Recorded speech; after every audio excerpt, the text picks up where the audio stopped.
Sir, I only have one big problem. I stay in Mumbai, and we don't know who is taking these decisions of building the roads. We don't know who is taking these decisions of cutting down the trees. We don't know who gave them the right to cut the wetlands, who have given them the right to sort of I'm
going to first unmute Mr. Vasan Sharma, requesting sir to kindly ask your question. Sridhar sir, it was very nice. And this is exactly what India needs to do. Be the change you want to see. There's no meaning in going on pointing fingers at each other. We have our duties, responsibilities, rights. Right is we all exercise. Duties we seldom do. For example, duty. It's our duty not to litter the city. And the responsibility is if there is a litter, remove it and put it in a box. That's the kind of attitude we must have. We must develop. And in one of your slides, you mentioned about governance and delivery. That I would like to point my finger at the government, which is doing half-hearted job. And they always make it a point to bring top-down programs, which we don't like. People, they must ask exactly what is required by me. It should be from bottom to top. For example, you mentioned about ward committees. Ward committees do not exist, and they are manipulated, and they are actually being misused by certain set of people to have contracts and other things, and only some are really interested in working towards and there are areas of us also. All those things are only on paper. This is the kind of double standard that the governance is being delivered to us. And take, for example, as an anti-tobacco activist, I would like to help people to give up smoking and lead a good life. But there is something called National Tobacco Control Program, and World Health Organization also has done something about it. And India is a signatory for that FCTC. And it says you must ban tobacco and help the authorities concerned to adopt, particularly farmers, they must adopt alternate crops. But government is not doing anything in that respect. That's Article 17. And 18 says you take care of the environment because of the damage that's being done by tobacco and health of the people. These are some of the things which are not being adopted properly. There is no meaning in simply giving a chocolate to a child and saying that you should not eat. Why are you making it available? Why can't you just reduce the growth of a commercial crop? FSSAI has certified that it is poisonous. Nicotine is poisonous. And all the tobacco companies are bringing out chocolates. All these things, vaping, julling, all these things are happening. New products to attract youngsters. They are becoming slaves of voices. This is the kind of a double standard.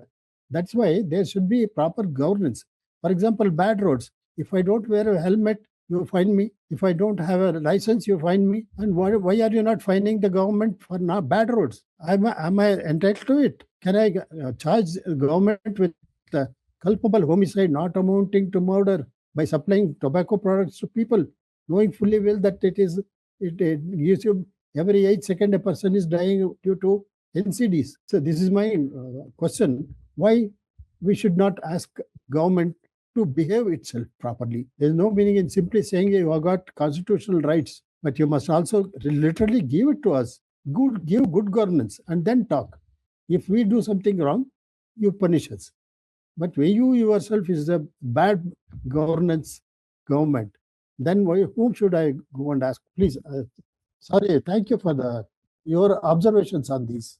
Thank you so much, sir. I completely agree that it has to be a symbiotic and a partnership-based relations where the government comes forward and does quite a few things better as per the mandate given to it already, and then the citizens also coming hand in glove. I mean, step to step and also matching and taking this forward. It can't happen without one another. I think coming together is very important. And I do hope that Bengaluru has been without a mayor and also without a elected corporators for quite some time now. And we do hope to look forward the 74th Amendment blooming again in Bengaluru. And I hope that leaders of tomorrow will kind of pay the right heed to the citizens' participation through ward committees, the area sabhas, and bring in meaningful discussions before final decisions are taken. And I hope things get better than where we are today. Thank you for your observations. Thank you, sir. Mr. Shmuel, to kindly unmute yourself. Okay, thank you very much. Very interesting presentation, and I have question. What, according to your opinion, need to do for resolution problems of poverty and social inequality in the cities? How, according to your opinion, authorities can support in resolution problems of poverty and inequality in the cities? Thank you, Shmuel, for the question. I Thank think a whole lot of emphasis has to be played on three big pillars. The first pillar should be of access to food. The right to food should be there for everyone, especially children, and it should be accessible. It should be a functional right, a usable right, and that's the starting point. The second is access to good quality education. While some children may continue to get at least 12 to 16 years of education, that's the desire, but many people may not go beyond 10 years of education, right? So how can you ensure that you keep children longer in the school?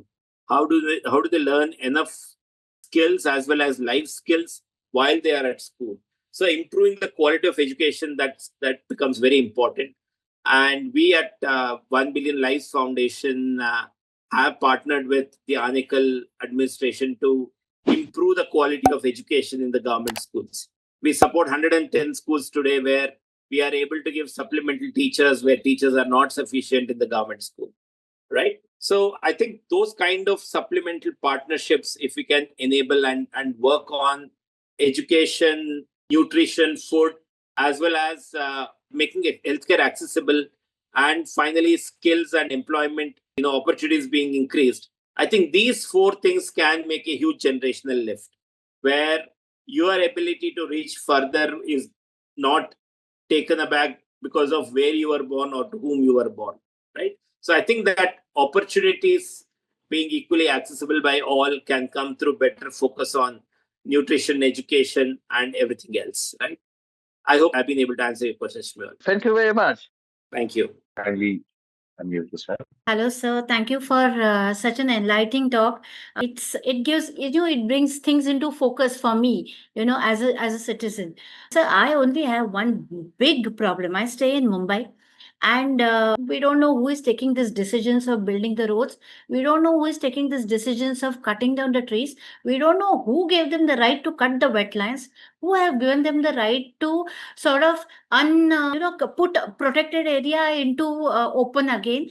All around me, I have high rises coming up. And if my building doesn't go into a high rise, then I don't get air, I don't get light, I can't move because all the roads are dug up. And there is no accountability. There is not even a placard which says that if you have any complaint, please inform us on this part, which is the basic thing, which is a basic right of a citizen to know.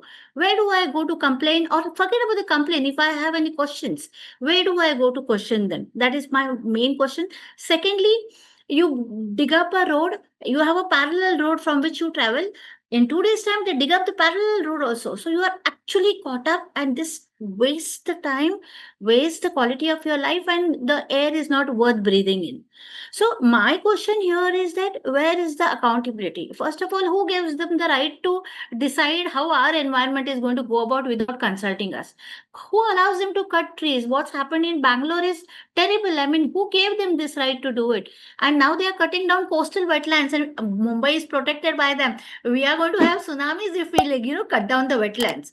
Even with such a thing happening, they are going ahead because the people in power are not the local people. Okay, whatever it is, people coming from outside the state to govern the state. So I feel we need to have certain basic things, like if somebody is standing for governance in a particular city, they have to be from that city. You cannot have outsider coming in because they will not have the well-being of that city at heart. First thing. Secondly, there has to be a telephone number or a person whom you can go and contact, and accessibility to them is necessary. And thirdly, when you go in for development at the cost of cutting in trees, when you have so much mayhem going around in India, is something not acceptable, sir. I don't know where to go to. I have brought up topics, I've gone to BMC, and you just don't get any entry anywhere. They say go online. When you go online, nobody responds. So me as a citizen have got no way to complain or question. Hands and feet are tied up, and you just have to, have to just survive a day and go on to the next work. And this is the state of most of the people. So I really think there need to be some strong laws for the governance of a place. Some accountability should be held up. The need is very much real, Anupama. Thanks for bringing that up, and I hope we as a nation will deliver better on that. Having said that, I think a whole lot of action comes to something that I had a chance to discuss with a professor at Harvard. So I had a chance to meet a particular professor whose work is at community mobilization, and his only question to me was saying that why does politics manage to throw away good people wanting to come into it, right? And he said, Sridhar, the solution lies in the leader keeping the community together and growing it, right? So that's when collective action becomes important. It starts with one, but the moment those ideas, what you stand for, gets reinforced, then people, even incumbent politicians, will have to try and engage with you, right? So the deck is stacked against us. The law exists, but the way it's implemented will be almost against us. So how do you make sure that this balance is brought back in? And that's the continuous engagement through the governance process, educating ourselves of what are the mandates of transparency, what are the mandates of decentralization of power, right? How do you fix accountability on wrong decisions being taken, right? And how do you make sure that the citizen participation becomes almost institutionalized, right? So how can we educate ourselves and say that, you know what, if that is a public office, then I should be able to go and access, I should be able to do A, B, C, D, I should be able to get services X, Y, Z. And why are we made to still run around these government offices without kind of real solution in place, right? So it takes a systemic push for us, and I hope that we will keep amplifying this need for better governance and make sure that it becomes a priority of a lot more people. Yes. Thank you. Just a quick question, quick response on the trees being cut, on environmental norms being flaunted. I think time and again we should come collectively and confront the government and put them to notice and say that, you know what, this is not in accordance with the constitutional norms. And time and again, if you put concrete evidence, then the government backs off. We had a case of how the solution for traffic jam in Bangalore was found to be only 7 kilometers, and they wanted to build a steel flyover. We had to go back and tell them that that single flyover will not change anything. You don't have to spend 2,500 crores building a useless flyover, right? And then they came back and said, what do you mean by this? Then we had to give them a separate plan where we suggested that, emphasize on public transport. Make sure that there is multimodal integration of transport facility. All of these are some things that we have to build as safeguards. Hope so, sir, before something happens to Mumbai. That's my biggest fear. So I hope they all, stop this cutting and building of concrete, because it's an island finally at the end of it. Like Bangalore was supposed to be a land of lakes, and where are the lakes now? Lakes. Drainage, this water system has happened because the lakes have disappeared. So Mumbai is also a land of islands, and how much can you overburden those islands? We are finally on water. We are not on stable land at all. So I don't know. I think education for governing people is very important. Whom we elect, what is the degree, Absolutely. whether the academician the people are involved in the whole process is very important for us to survive. Okay, thank you so much, sir. Thank you so much. Thank you, ma'am, for joining us. Sir, I'd like to ask, are there any laws that prohibit a person from stepping into the election body or any part of politics due to, say, a lot of pending criminal cases and or lack of education, basically? No, lack of education can't be made in a democracy, right? A democracy should reflect the reality of the nation in which we are all citizens of, and I think we can't put an artificial barrier of educational qualifications. Having said that, people with conviction who are convicted for any crime or any of the excesses. The conviction could take 40 years, but what about people who actually committed something and cases have been going on against them for like 30 years, 40 years, or whatever, till the time they actually die? Because at the moment, I've seen people like Babu Bajarangi from Bajrang Dal getting out on bail. I've seen Asaram Bapu getting out on bail. I've seen Ram Rahim getting out on bail. I've seen all sorts of con men getting out of bail, while proper scientists, educationists, say example like Sonam Wangchuk, going and staying in jail for like months together. So how is it that we're going to fight this particular tweak in the government system, which is corruption primarily? Yeah. Yes, sir. So I guess the judiciary also has to take a serious look at saying, is it being seen as a responsible organ of the state, right? I mean, of our constitution. It's supposed to uphold the constitutional values, and sometimes episodes like this will should force even the judiciary to kind of say, okay, are we doing the right thing? If money is being burnt inside a sitting judge's home or garage, then there are some serious questions to be taken a look at, right? And that's where India also had brought in an amendment, which is the National Judicial Accountability Act, and unfortunately, it could not go through. So, judiciary, after having given itself a lifeline, it should question itself and say, do I deserve that lifeline, right? Right. And I think a bureaucrat is put to test, a politician is put to test, but can our judiciary escape scrutiny and say that we will self-scrutinize ourselves? Is that enough in the present day democracy, right? So I think that debate has to go on, and our judiciary adding to the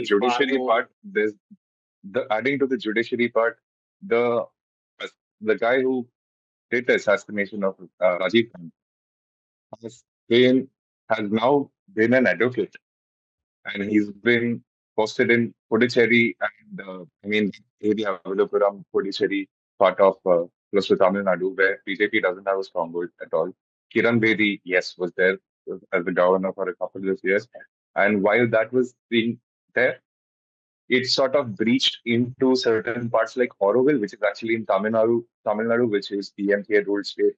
Again, member becoming Auroville Council Secretary without any due democratic processes or anything like that, and then undoing work of, say, lakhs of volunteers who have planted critically endangered species like rosewood, cedar, mahogany, ebony over a period of 25, 30 years, being undone within a period of 1.5 weeks, 3 weeks. And that actually questions what NGT is doing, what Ministry of Forest is doing, because all of them put stay orders. They filed for stay orders. Then again, being government bodies, the government still went on with the projects. It still went on with the deforestation because it's them fighting against them. And basically, how can we question this accountability? Because it's repeated in almost every state before it reached Tamil Nadu. It started from Gujarat. That is one thing I can tell you. I'm living here. And that model started here, getting stay orders and then still going on with the work. So, how do we confront all these things as a regular citizen? Because some people at this point, I feel that we are not allowed to protest for the right reasons, but we can protest if we want to remove the ban on helmets. We want to remove the plastic, single-use plastic. We can protest for that. If you're part of a BJP Mochandal, that's fine. If you're party-centric doing protest, that's fine. But as a regular citizen, if you go to fight against the concretization of your river bodies or deforestation happening in your cities or massive dump sites happening in your landfill sites happening in your cities, you're instantly intimidated by even the government bodies, like not just leaders, but say police institutions and stuff like that. So where do you put your faith in? How much money would one have to pour down a lawyer's thing to fight a case, or how many years would Sir said? You also gave an example of a sir saving a lake. So how can one common man try and save the country? How many years of litigation is it going to take when it comes to environment and corruption and these things? Yeah, I guess the science is pretty clear on this, right? I think the moment we hit about 60 degrees or more, I think human life is not going to be, surviving that kind of a hot temperature, right? I think for all of us is to reflect and see, can we express our climate anxiety? Can we give the language for our climate change that is going to affect us extremely and make our decision makers aware of the perils of what they're doing? It can't be just a thinking like, oh, it's only one tree in the name of development. Well, I mean, if you want to take down a tree through the due process and make sure that you ameliorate with the right balance, right? So it's essential for us to make these institutions like the National Green Tribunal, the Minister of Environment and Forest and Climate Change, to hold up that banner of sustainability, right? I mean, we need to kind of think of not making it so suffering for us, right? Thank you so much. So, Mr. Lakshmi Narayanan, at present, the whole process of development is problem solving, which affects the quality of life of the people, more particularly in cities. Instead, the people at governance and policy making level can see the problems or irregularities can be minimized while developing the DPR itself. Very valid ask, and I think it's important that we pay enough attention to rural well-being, rural livelihoods, rural access to opportunities, and our overemphasis on urbanization is going to have catastrophic effect. Today, it's devastating to see village after village where the whole young population has moved to the cities and no longer getting back into the world of farming. So it's essential. Many decades ago, India made this commitment of provision of urban resources to rural communities, urban infrastructure to rural communities. Unfortunately, that hasn't taken off as well as expected. I do hope we pay good attention to our rural societies as well and make sure that they have a good chance of good quality of life, by which they don't have to necessarily think of going to the city as an unavoidable chance. So I'd like to now unmute Mr. Prasad Sirpaneni to ask a question. Yeah, good afternoon once again to Sridhar Garu and all of you. Good afternoon. So, very pertinent subject, governance. So, I had put some comments in the chat box, and I can only echo the sentiments raised by Manupam and all. In fact, I just put my thoughts on that. See, right, see, whether it is instrument falling of trees in Bangalore, Bombay, and all. Right now, currently, we are having a big problem happening at KBR National Park in Hyderabad. Don't know if you're aware about that. The not going on. And all these people are protesting against it. They're planning to construct 7 flyovers and 7 underpasses around Applied National in Hyderabad. It's the biggest and right in the heart of the city. So, in fact, 4 years back, it was stalled. It was known as the Strategic Road Development Plan. Now they gave it a different name. There could be some difference in them. Ultimately, what they're asking, ultimately here, anyway, we cannot go into technicalities right now, but what is the common problem which is being echoed by any ordinary citizen like me or Anupamaji, or for that matter, the other gentleman who has really struggled at the age of 80 years in protecting the lake in Bangalore, all these things, of transparency and accountability. Even if the government, now today at KBR, we don't know whether there has been a proper due diligence done. One is public hearing should have been held or not. Don't know that. Don't know whether detailed feasibility report has been done. Don't know whether environmental impact assessment has been done. By now, when the agitation has been going on for 10 days, by now, somebody should have given a statement to the contrary saying, no, all these things have been done. No need for you to get worried. So we find there's a kind of a stalemate kind of thing. It is a very bad situation. So when Anupamaji has been raising a query regarding tree cutting, by now somebody from the government should have at least responded. There's no response. It's not a question of right or wrong. If you don't get response, what is happening? So here, what I would like to request you, because I am also a senior citizen, we're about 65 years old, having seen life, so many aspects, I'm a civil engineer with MBA. We have learned in our college days, engineering college days, about the proper road design. That's where I've taken a clue from that. So all these things, with great relevance to regard to your beautiful talk, I was only putting everything my thoughts in one frame: engineering, education, and enforcement. Every issue, whether it is problem in the traffic, road design, whatever it is, accidents happening, everything, every kind of problem can be put under these reports. Engineering, education, and enforcement. Just to give an example of, because today I'm very much, it's heart wrenching. It is growing on me. Today morning, there was a news item of today. It says there are 6 people have died in a road accident on the outer ring road. They had darshan at Yadagiri Gutta temple, and they, for no fault of theirs, their car has dashed against a parked lorry at an exit on the outer ring road. Now, the problem is, it's not, nobody has willfully caused the accident for sure. Neither the parked lorry guy driver says he has just stopped it to unfasten the ropes because he had to tie up the rice packs properly. So he obviously is innocent. He didn't mean to cause any harm.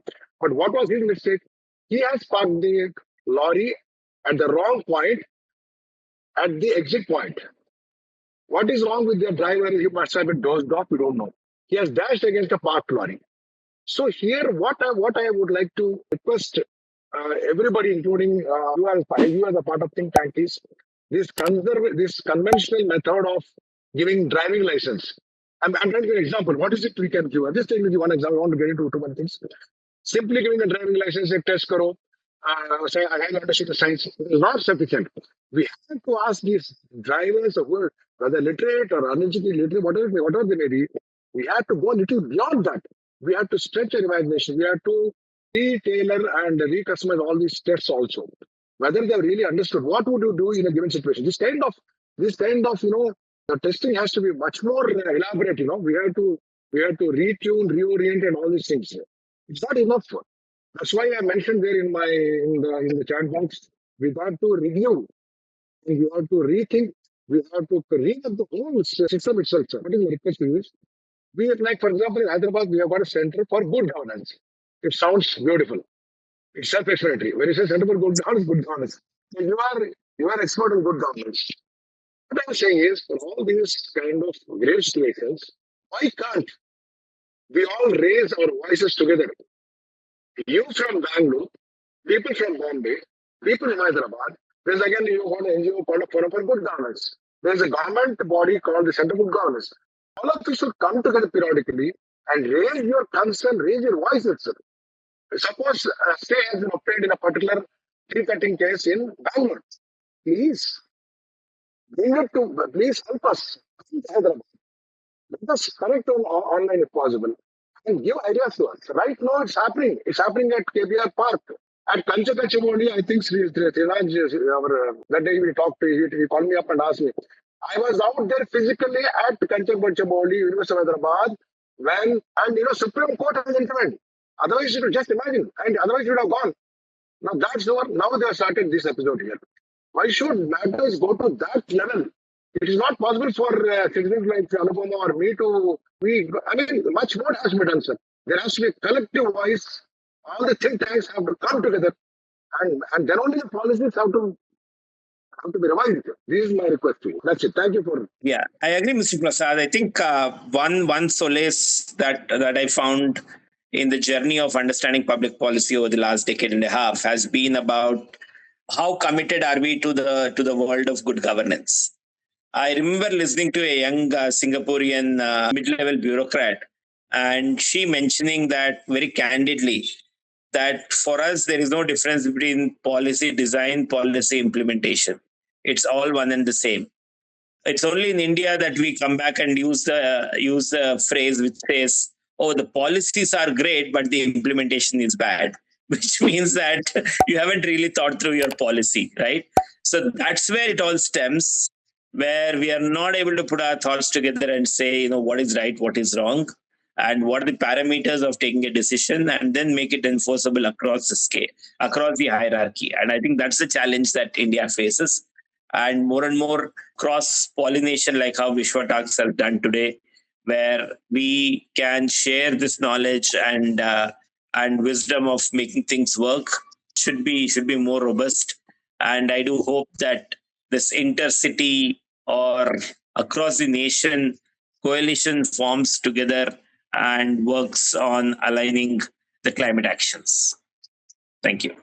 Thank you so much. Thank you so much, Trishant, and it was a pleasure to be back at WishwaTalks and have this open conversation on quality of life.